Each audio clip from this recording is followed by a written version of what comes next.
Yeah, this this hair feels so amazing. Like, it is so soft, y'all.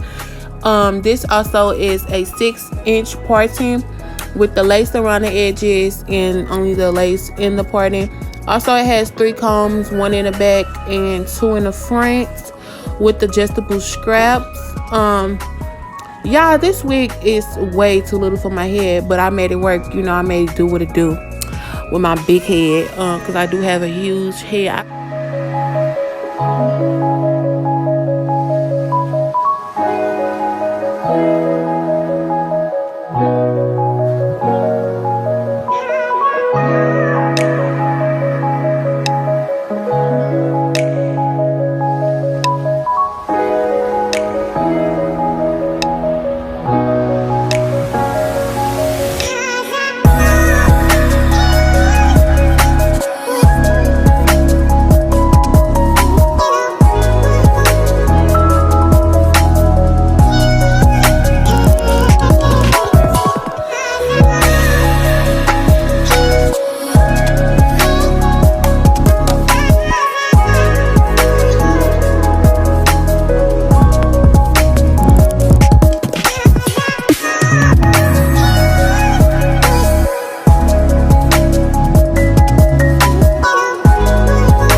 wig,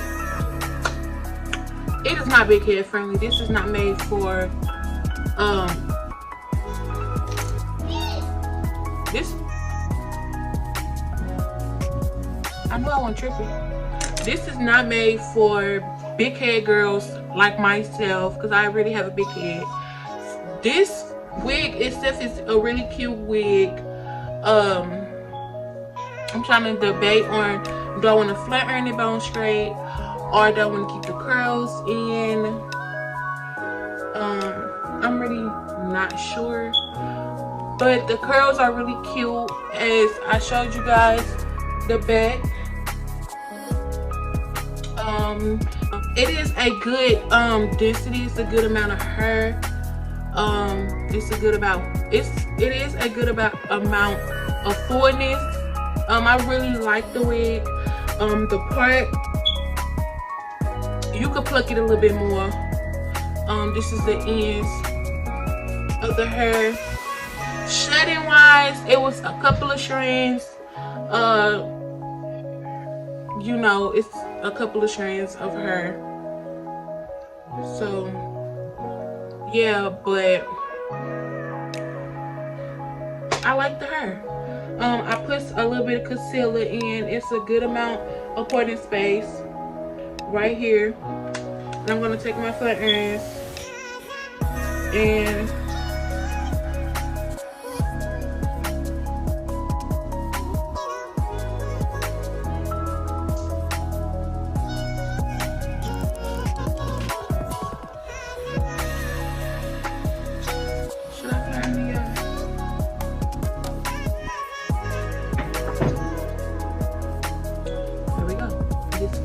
and I took some of my baby hairs out and I made me some baby hairs right there. But overall, I really like the wig. I really like the curls. It's just only downfall is it don't fit my head really. It don't fit like I want it to fit. It do have adjustable straps, so but I really like this wig. I might go ahead and flat iron it. But the sake of this video, I don't know, I'm just gonna keep the curls in for a little bit longer. I really like this wig. The links to this wig is gonna be linked down below. And go get you one, okay? Go get you a wig. And I thank you guys.